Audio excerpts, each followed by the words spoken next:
Christian right groups wage a crusade to capture the courts, and the Putnam campaign says its agenda is to prioritize religion.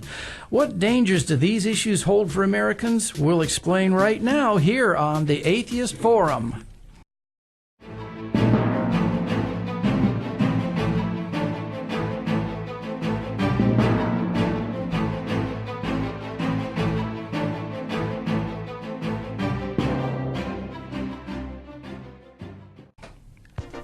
You are about to enter the no superstition zone of rational thinking and intellectual curiosity here on the Atheist Forum. Standing by for your questions or comments at 727-441-3000, where you can talk to a real live atheist here on Tan Talk 1340. That's right, it's the voice of atheism in Florida. Our website is talk.aof.ngo, and your chance to insult an atheist by simply picking up the phone and dialing 441-3000. You talk, we'll listen. Well, it's Ed with the usual gang of suspects in the studio tonight: Jim, Tracy, Los, and Joe. After nearly a year and a half as America's first gold digger, tell us how Melania Trump is coming along with her campaign to eliminate cyberbullying, if you would. Well, thank you, Ed. I just happened to have a little article on that very subject. And Melania has changed her campaign somewhat. You know, every First Lady has a campaign. Certainly. Michelle was the nutrition ladybird, wanted to plant flowers. Well, Melania has an anti-bullying campaign, which is interesting considering she is married to the bullier-in-chief in Washington, D.C., and her new pivot in her campaign is to crusade sincerely and strongly against anything that has nothing to do with bullying, because the last thing she wants to do is bring any attention to her husband's penchant for how shall I say, acting like the hind end of a horse. So, in order to do that, she has a new program, which apparently also involves a crusade to stamp out plagiarism, because it was apparently plagiarized in large part from a pamphlet rolled out by Michelle Obama and et cetera, chatting with kids about being online and protecting them from that, and a Be Best awareness campaign. And apparently the massive share of this pamphlet or campaign was plagiarized from a pamphlet released by Michelle Obama. This is not the first time that Melania has plagiarized the former First Lady's works. I don't know why they can't afford to get a better writer. Anybody knows that there's plenty of software out there that will ferret out plagiarists. They use it in every junior high school on up in the country. You would think that Melania would know that. I'm not surprised that her husband doesn't. He would take credit for inventing it.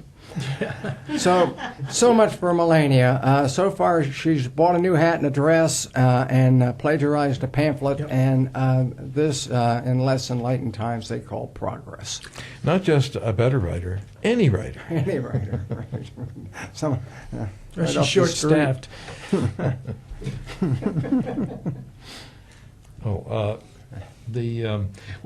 of the things we wanted to talk about today was the nature of the effort to control the Florida court system. And one of the political entities most involved in that is the Florida Family Council, which was formerly known as Focus on the Family. It's actually part of Focus on the Family, and it is an extreme conservative organization. And we would do well, I think, to be aware of who they are and what they're up to. In 2006, they had a campaign to send questionnaires to every judicial candidate on the ballot in the state, and concerning the judicial philosophy and topics like abortion, assisted suicide, gay adoptions, and so forth. All of this was for the purpose of compiling voter guides, which they would use to distribute to their members, mostly through the churches, of course, if not exclusively through the churches. And several of the judges refused to answer the questionnaire because they said it would violate the state's judicial code of conduct. And the FPPC, that is the Florida Policy Council, claimed the code the federal government lawsuit ended with the government saying that the case was dismissed on the count of the code the code violated the First Amendment. Sorry, I'm so confused. I'll get it straight here one of these days. It's not like show prep. Yes, the group published scaled-down voter guides and maintains a judicial activism page on their website, which states that, quote, the left in this country and in Florida cannot and will not succeed in establishing their liberal, anti-family agenda without activist judges. This is the reason why they want to control the judges, who they claim legislate from the bench and force their social agenda on the American people. But the social agenda that they're concerned about is the one that has evolved over the 200 years since since our government came into power back in the 1780s, and one which is in accord with our Constitution. Several of these groups that get together under the aegis of the Florida Policy Council are associated with several right-wing groups, including Wall Builders and the Family Research Council. Their claim is that activist judges in America have accomplished in the courts what the House and Senate couldn't accomplish legislatively. And they've twisted and changed the Constitution, they say, and our founding fathers feared the courts would one day rule our country and strip our freedoms from us. However, it appears that if you would closely examine what their statements are, that they are themselves the persons, the groups which are trying to overthrow our traditional American values. Their president, John Stemberger, sits on the Florida Constitution Revision Commission. You may remember from last week when we had our expert on that come and talk about it with us. And Stemberger, of course, has been representative of the most extreme conservative, even reactionary positions that are currently being advocated on the CRC. The state constitution revision proposals will be up for the election on November 2018, and it would be very wise for all of us to be conscious and aware of, as we tried to present last week, the kinds of proposals that would have the effect of greatly restricting our freedoms. So this is just a kind of a backgrounder on what is going on that will, if they succeed, significantly affect our freedoms in this country. Well, Adam Putnam's ads are starting to show up on the idiot box as he's pouring millions into his campaign to become America's next governor, and one of his agenda items is to prioritize religious conservative values.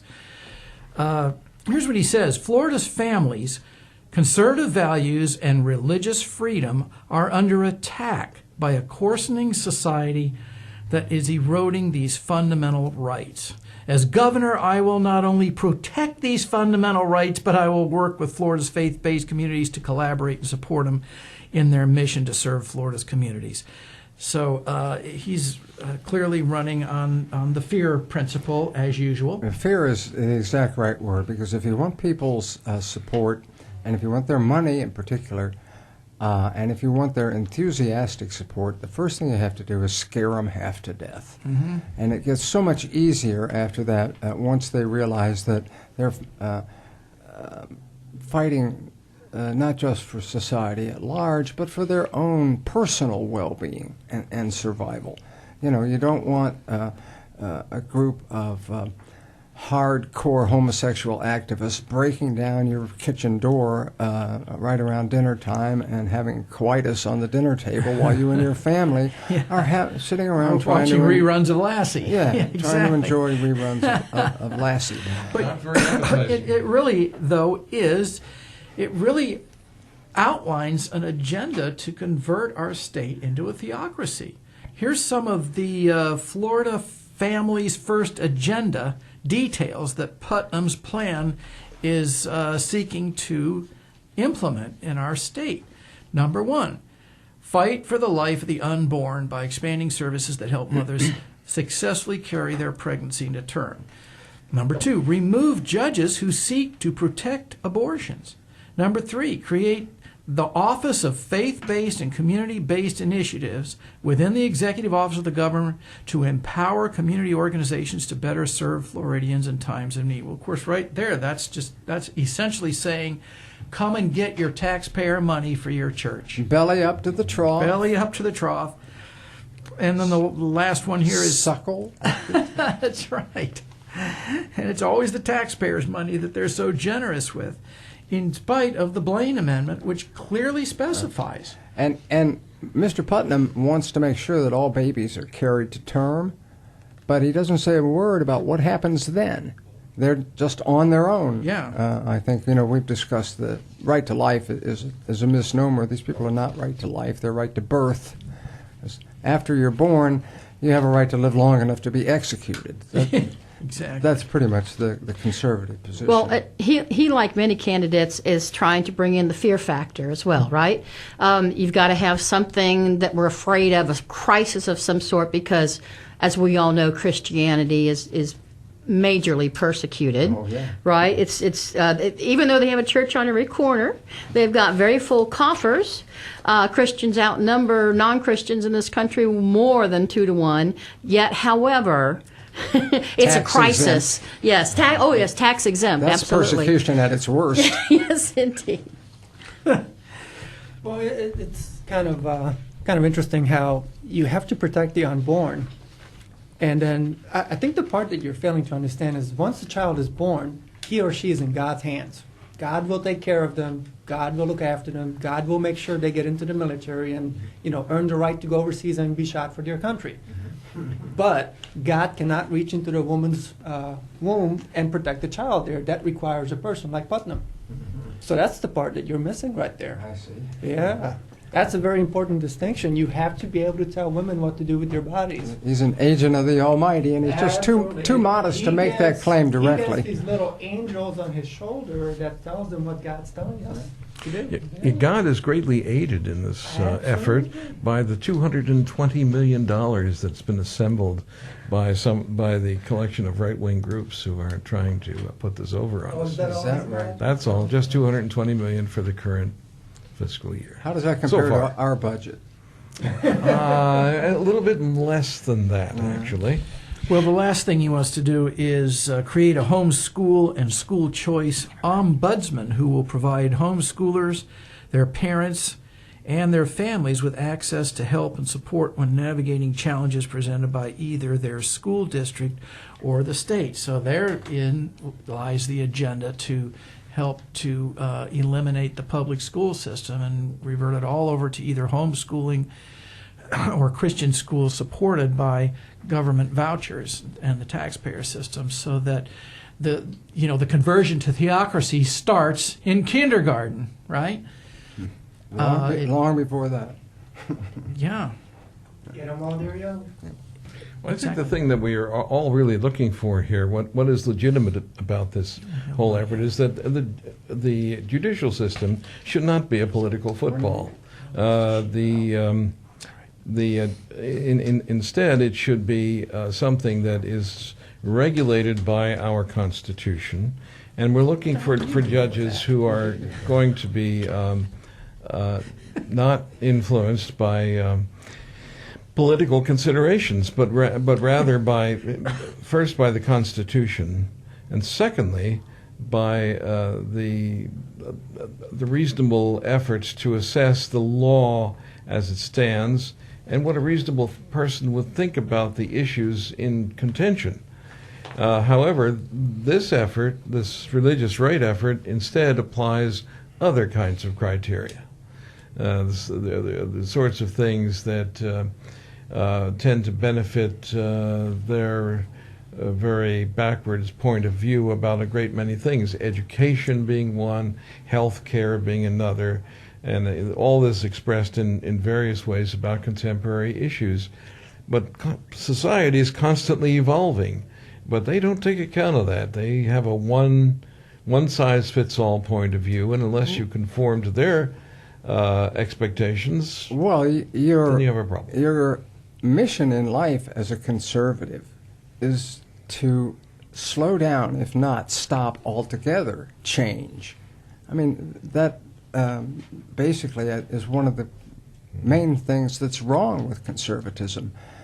As we've said several times, even once already this evening, change is the only constant. Exactly. And trying to stop change meets with the same sort of success as heading down to the beach and commanding the tide not to come in. So the consequence of that is that we don't make any progress. And if conservatives had their way, we'd all still be living in caves. We'd just now be discovering hieroglyphics. So I'm in favor of change because I have no choice. Even if I were a conservative, I would be in favor of change because for the same reason that I'm in favor of gravity or evolution. But I'd want to make the best of it and try to make it come slowly where we can absorb it without going insane.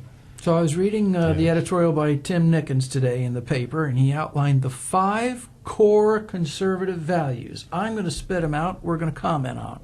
Number 1, limited government. Number 2, free enterprise. 3, individual freedom and responsibility.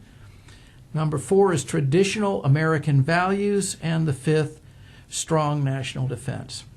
So I look at each of these and I think, all right, what are these all about? Let's start with limited government. Okay?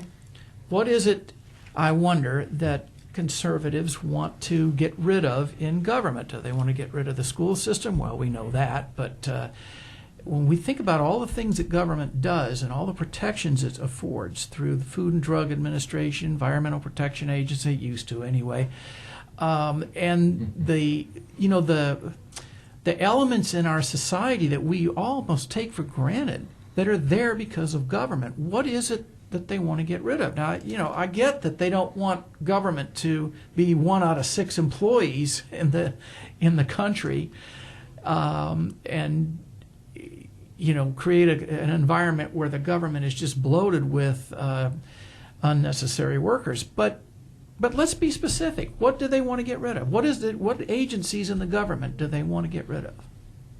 Well, the EPA. I think they want to get rid of the EPA or strip it down to next to nothing. I can't remember what the governor of Texas wanted to get rid of, but he's the head of that agency right now. It's the Department The of Oklahoma. energy department. So they wanted to get rid of energy. Considering he's from Texas, that makes a lot of sense. Well, the idea of getting of the current federal government completely out of energy doesn't sound altogether unattractive, I have to say, because they've been putting their energy into things that are decidedly averse to the citizens' interests. But addressing your question about limited government, of course it's limited. But what's it limited to? What do they mean by limited? They threw another $1 trillion worth of debt at it. Is that limited? Yeah, I don't know. You wouldn't think so. They want to get rid of entitlements? Well, I'm going to take a gander at this, and I think the part that he's referring to as far as limited government is anything they disagree with. The end. That's it. Anything they disagree with, you can get rid of it. Anything they like, you can keep. Churches, fund them. The military, I can agree with that. Get rid of Medicare and health care. And that's an ironic statement to make in Florida, where I might point out half the population receives some sort of a Medicare subsidy. Yeah, exactly. And over half the population is at an age where they qualify for some sort of a retirement benefit. So that's a really ironic statement to make in the state of Florida.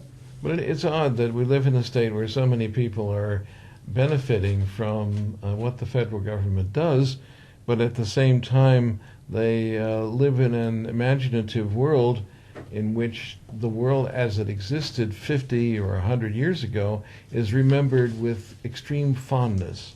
And I suspect that this is the case largely because of a racist perspective that many people lingeringly have. Well, it's hard for it not to be the case, I I heard suppose. Charles but Dickens had the same problem when he wrote his books.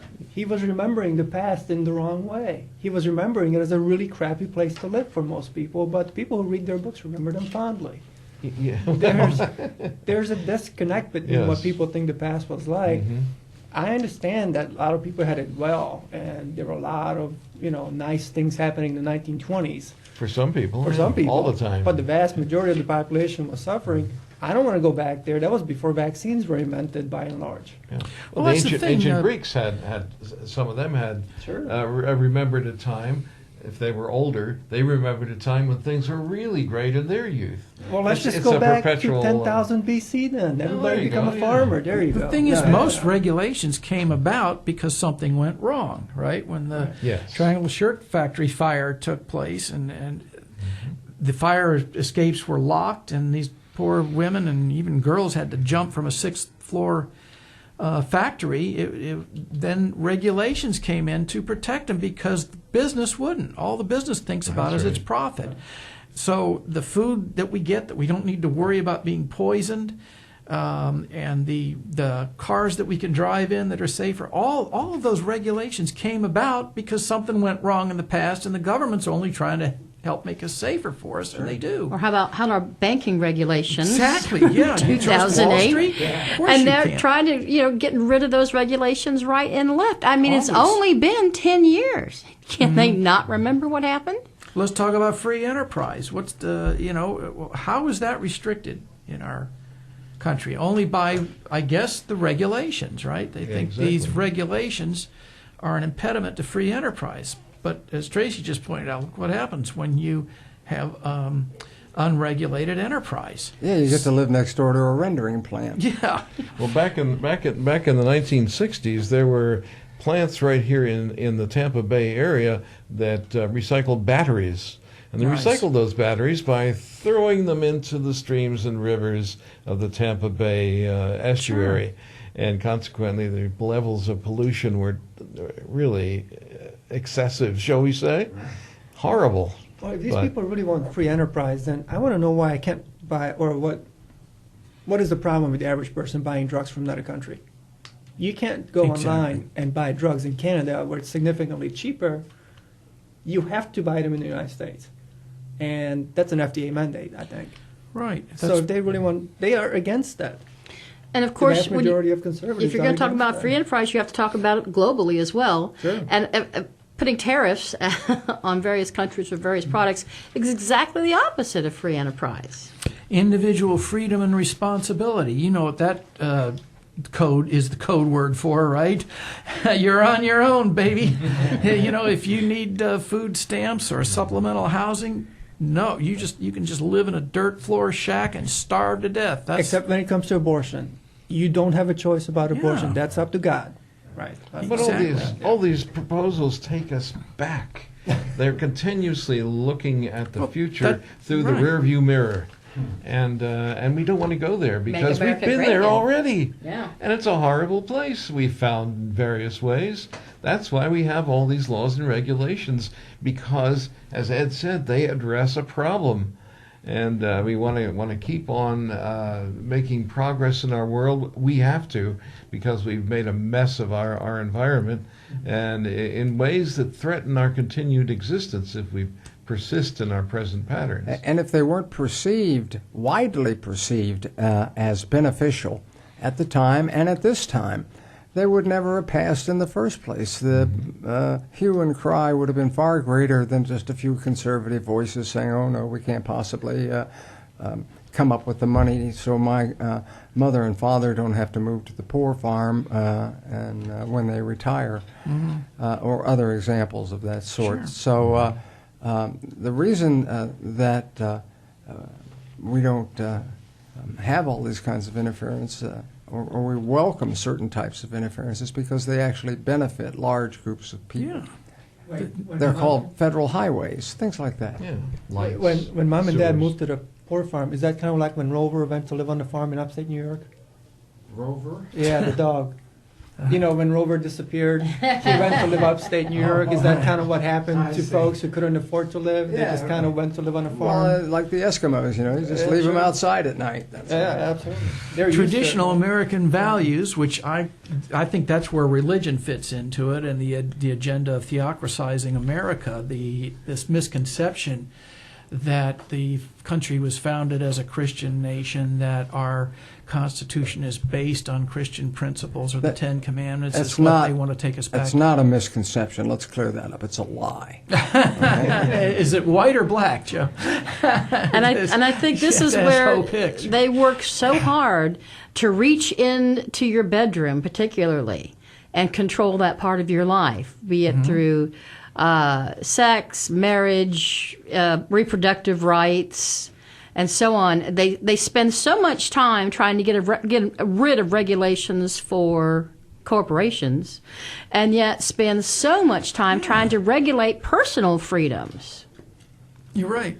It's know, when if they I talk, didn't- if I talk didn't about look at it- individual freedom, that's contradicting when you contradictory to this idea of traditional values where women were oppressed.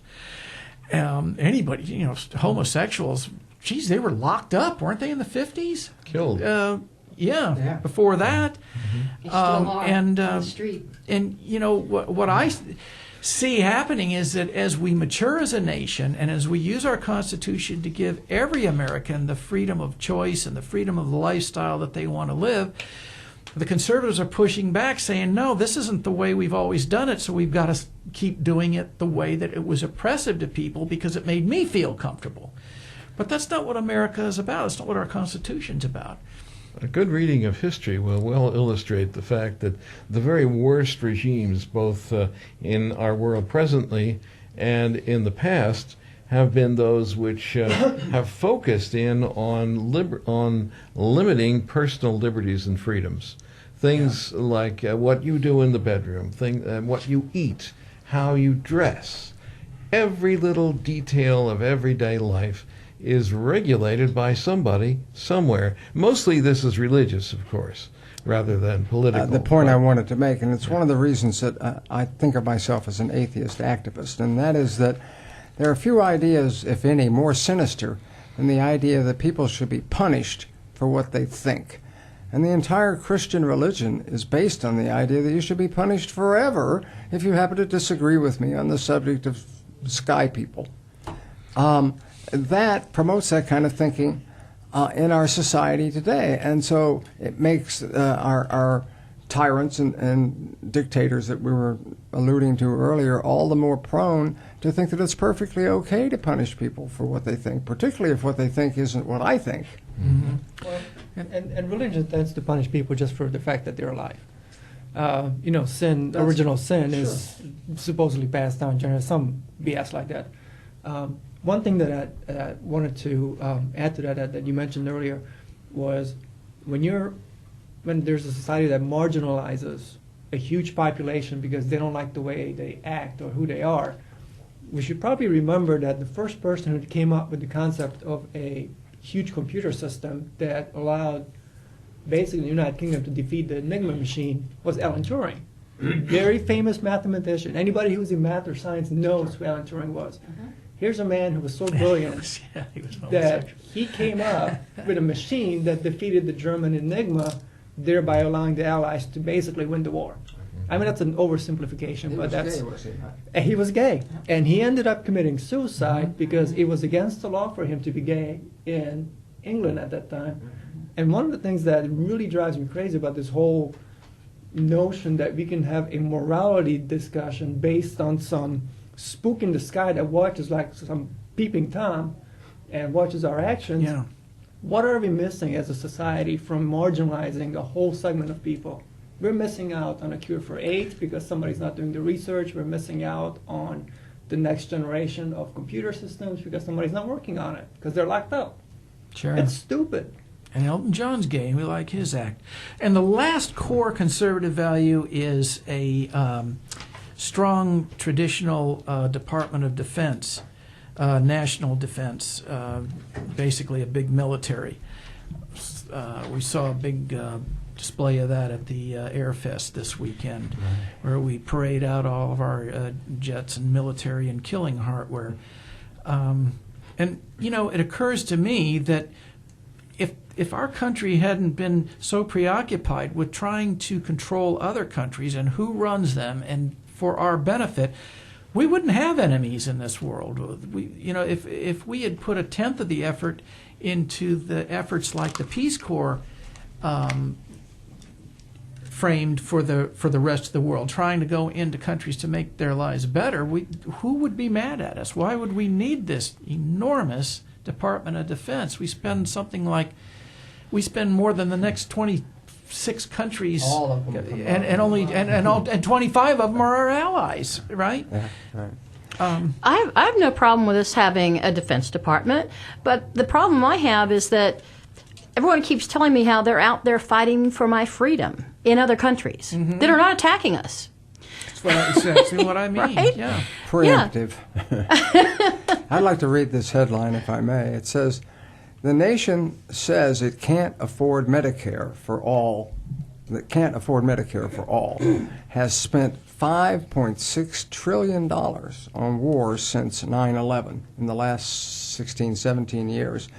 They've spent $5.6 trillion on war, but we can't afford to come up with a few dollars or any dollars to keep people healthy."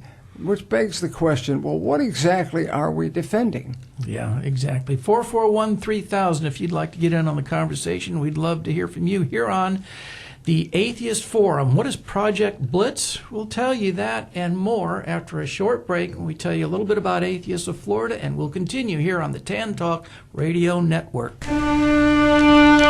Atheists of Florida is a nonprofit membership organization founded in 1992. For over 25 years, Atheists of Florida has brought atheists together to address state-church separation issues, provide legal assistance in cases of religious discrimination in employment or educational institutions, help atheists meet others who want to live their lives free of religion, and produce the Atheist Forum.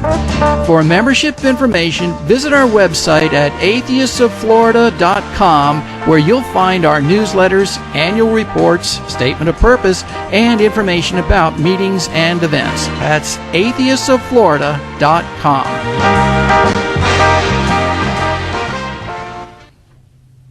All right, it's time now for our quote of the week. And by some happy coincidence, I have a quote right here in my hand. It's from one of my favorite quotors, and that would be H.L. Mencken. It says, "The world always makes the assumption that the exposure of an error is identical with the discovery of truth, that error and truth are simply opposite. They are nothing of the sort. What the world turns to when it has been cured of one error is usually another error, and maybe worse than the first one." Project Blitz has nothing to do with attacking the quarterback or a sudden and sustained military attack. It has everything to do with a concentrated effort by the Christian right to bombard state legislatures across the country with model legislation related to, among other things, attacking the LGBTQ community and codifying its stilted version of religious freedom. Here's some of the things asserted by Project Blitz. "In God we trust," which is our state motto and is becoming our national motto, "should be on display in public buildings and on license plates. The role of religion in the constitutional history of the United States should be publicly displayed in courthouses and other state and local buildings throughout the states. The Bible should be taught as an elective course in public schools. And proclamations recognizing Religious Freedom Day, Christian Heritage Month, Year of the Bible, and Christmas Day should be issued." This is incredible. This is just nothing short of a blatant effort to declare our country a Christian theocracy exclusive of all other religions and those of us who reject all religions. And can we not learn from looking at other theocracies in this world, or theocracies in history? I'd like to answer that. No, we can't. No, we haven't. That's for sure. But we could. And how far do we have to look? It's not like we have to go back 1,000 years in history to find some examples. I mean, basically, we can walk across the street and find all kinds of examples of theocracies in action. I mean, figuratively walk across the street, walk across the continent. And so we don't have to go far to see what kind of a disaster theocracies breed. And why, after the success that we've enjoyed as a society, economically, socially, all of these years as a secular country, as to why anybody would be stupid enough to want to move this country in the direction of a theocracy even a little bit, really, you have to question not only their understanding of history, but their entire judgment as well. People like who want to do these sorts of things, we need to make sure they're qualified to drive. Well, don't you think, Joe, it's an issue of power? That's really what it's all about: power and money and control. Yes. I mean, that's the foundation of religion, right? It's power and control. Here's something really interesting that a lot of people may not realize.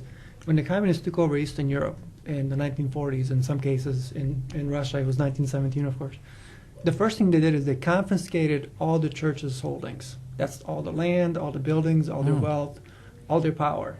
Up until that point in Eastern Europe, the church was the most powerful entity because they had the right to notate birth and death. So if somebody was born, you would go to the church, they would notate it. You were significant at that point. Somebody wrote it down. The first thing the communists did was take away all that stuff.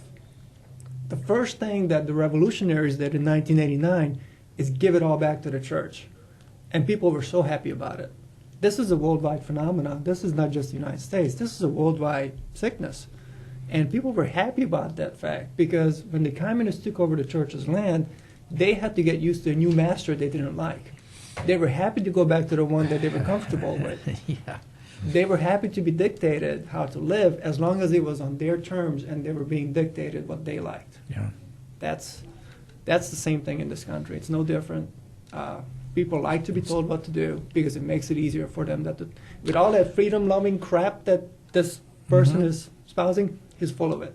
It's a really sad state of affairs in this country right now because, this country was founded on the greatest secular experiment ever tried.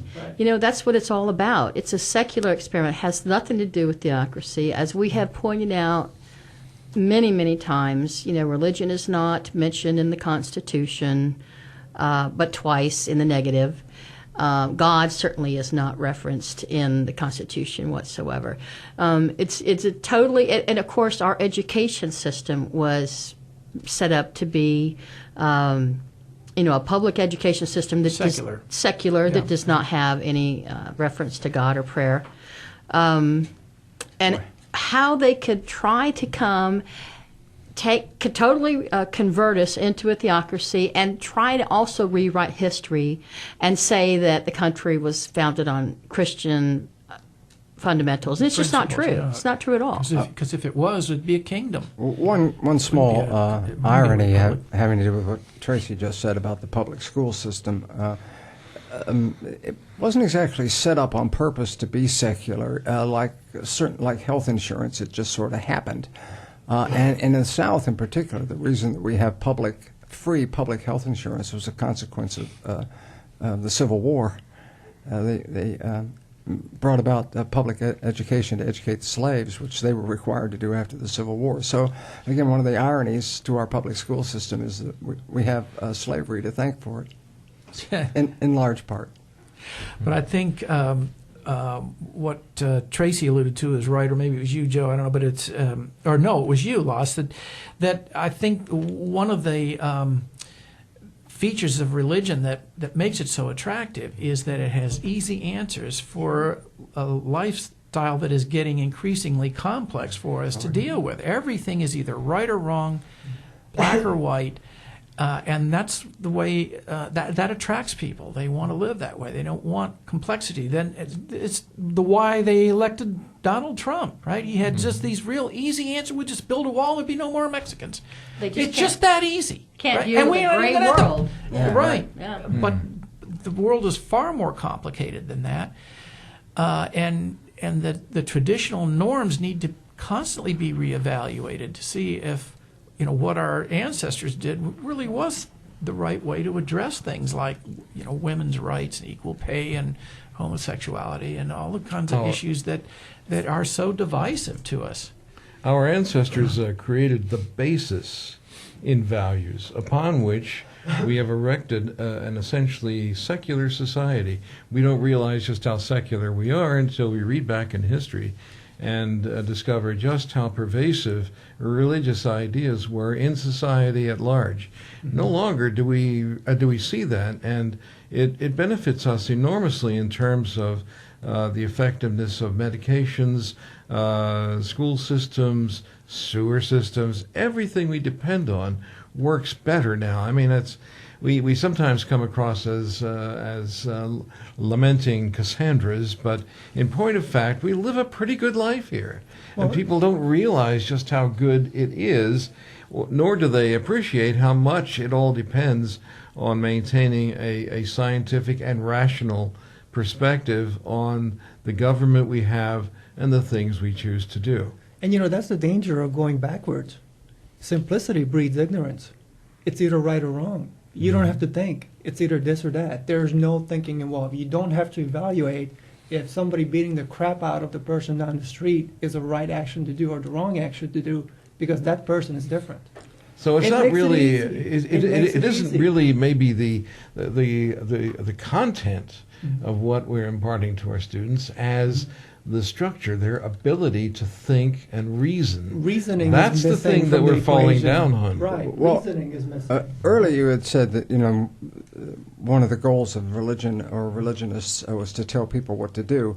I think the closer to the truth is they don't much care so much what you do as they want to tell you what to think, because people don't necessarily want to be told what to do. A lot of them, more of them, but almost everyone is perfectly happy to have somebody do their thinking for them. That's why communism didn't get along with religion. They're competing entities. They want to do the same thing. Yeah, like they're stealing their thunder, Absolutely. imposing on their turf, as it were. That's why, the Kremlin and the Vatican could never kiss and make up. Well, you're listening to the Atheist Forum here on the Tan Talk Radio Network, and if you'd like to join the conversation, 441-3000 is the telephone number that will make you part of the program. Joe, you wanted to talk to us tonight about Vice President Mike Dents, I believe. Right. Did I get that right? That's Almost. close enough. Exactly. Well, Mike Pence went to Arizona recently, and a little scenario that sort of echoes all the good times they had in Alabama with Judge Roy Moore and his candidacy there. And he gave a speech in support of former Sheriff Joe Arpaio, a gentleman who himself is a convicted criminal who would be in jail right now if he hadn't been pardoned by Donald Trump. So basically, if it weren't for Donald Trump, he would be a convict rather than a candidate. But Pence went down and delivered a speech in support of Arpaio, who is running for public office there, and he called him a champion of the rule of law. How this man can open his mouth and just let the lies run out so perfectly natural. Here's a guy who was convicted of ignoring court orders not to profile Hispanics and not to just stop people at random, among other constitutional violations. He ignored those court orders, and that's why they convicted him and would have put him in jail. So to call him a champion of the rule of law for people whose entire credo is based on hypocrisy, I'm talking about conservatives, has gone right off the scale. I mean, here's a guy that belongs in hypocrisy heaven. Wait, I'm hung Michael up on- Pence. I'm hung up on the first part of your question about Michael Pence opening his mouth, because I fail to see how a person can open their mouth when it's permanently attached to Donald Trump's backside. How is he able to speak? Is it coming out? Well, through you have to Trump's- admire his self-control to be able to take his lips off his butt long enough to make a fool of himself. He's Yes. like a, he's Can like you a spell ventriloquist. sycophant? Yes. No, he's like a ventriloquist with Trump's hand up his backside. Well, he had to fly out You've to heard of lick Arizona spittle? to do it. Yeah, of all the places that I wished Mike Pence to go, he had to go to Arizona. That's not where I wanted him to go. Yeah. But I'm not going to say that on the air where I want him to go. That's generous. Yes. Well, as far as Arpaio goes himself, he's not only a representative of outright illegality in terms of his ability to conform to the judge's instructions, but inhumanity as well. The way he treated prisoners under his care, housing them out in the hot, very hot Arizona sun, 120, 130 degrees at times. Intense, right?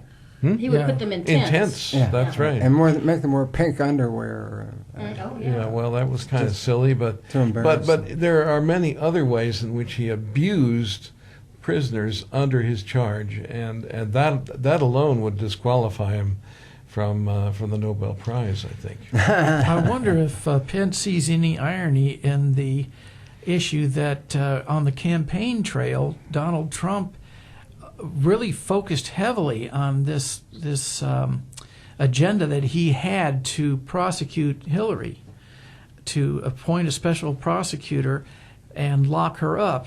And yet, ever since he's taken office, he's been under investigation, while she hadn't at all. And of course, the reason he didn't prosecute her was because she had been thoroughly investigated by the FBI, and he knew that it would lead nowhere. It was just like the birther issue with former President Obama, when he kept insisting that he hadn't been born in this country. When Obama finally produced his birth certificate that showed indeed he had been born in Hawaii, Trump didn't have the integrity to say, well, I guess I was wrong and I apologize. No, it was, aha, we forced him to show his birth certificate. And it must be a forgery. Yeah. I can't, it's hard to understand how Mike Pence can even put up with Donald Trump, because a lot of his early time was spent, apologizing and telling us that Trump didn't mean what he had just said.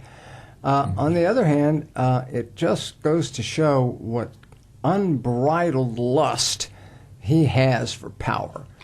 He will do anything to be president of the United States. I truly believe that. Oh, it's been his design since he was a child. He's the one guy that would off Trump himself if he thought he could get away with it. And he knows with Trump as president that there's such a great chance that Trump is not going to serve out his term. Which is why I think he accepted the offer in the first place. Yeah. I can't imagine anybody with a scintilla of human decency, of pride, of pride in themselves. I mean, he has a nice, neat haircut. He has some kind of pride.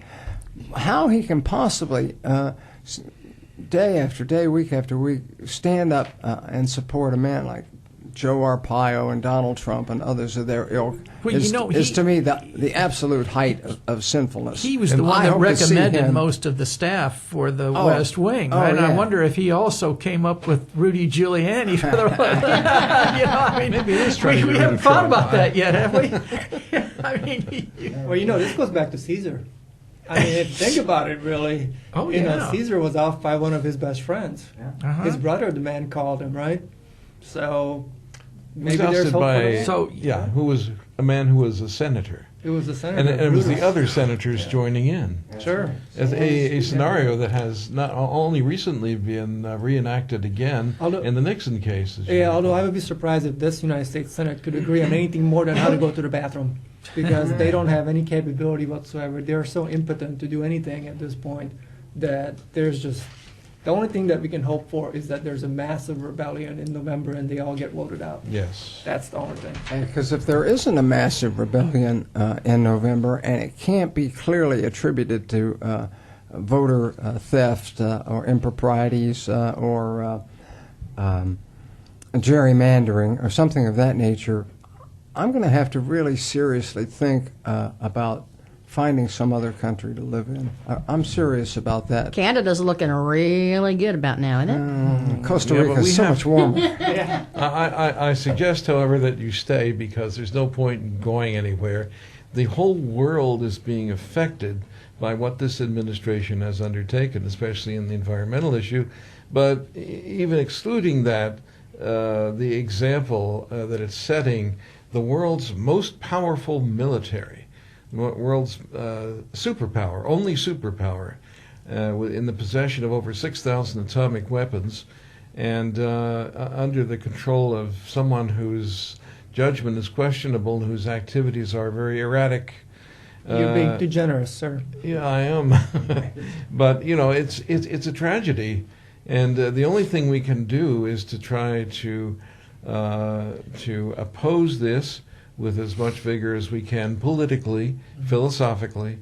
Our obligation, and I'm speaking not just to those of us at this table, but to everyone within the sound of my voice, that we are obliged to go out there and talk about these issues with our friends and neighbors and join together to do something about a truly horrific situation. Educate yourself. Become knowledgeable about what these issues are. Tune in here every week, and we'll give you some notion, Well, and something again, to investigate. Send at us least. some money. Yeah, exactly. Well, again, the whole thing with Donald Trump is that he's making it so easy for people to just pick one or the other side of the issue. You don't have to bother to think about anything because he's telling you what to think. And people like that. He's got It- bumper sticker brain. He does.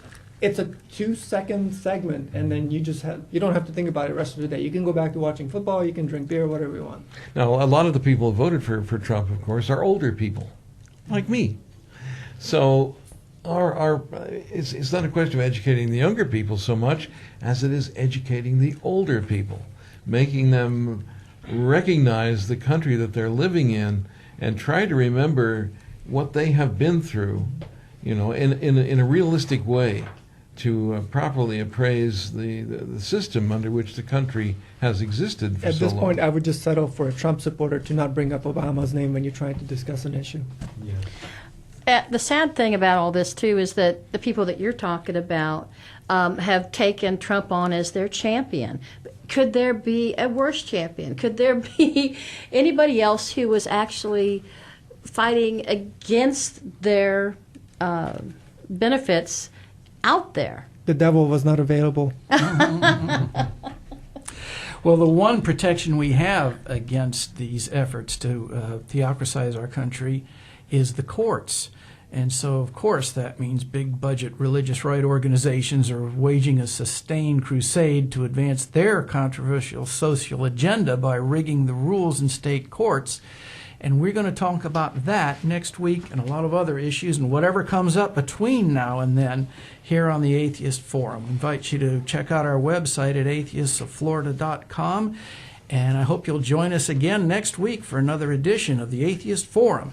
So now, along with Las, Tracy, Jim, and Joe, I'm Ed Golly reminding you, if the story seems a little too implausible to be true, don't believe it just because somebody wrote it down. Make them prove it. Right.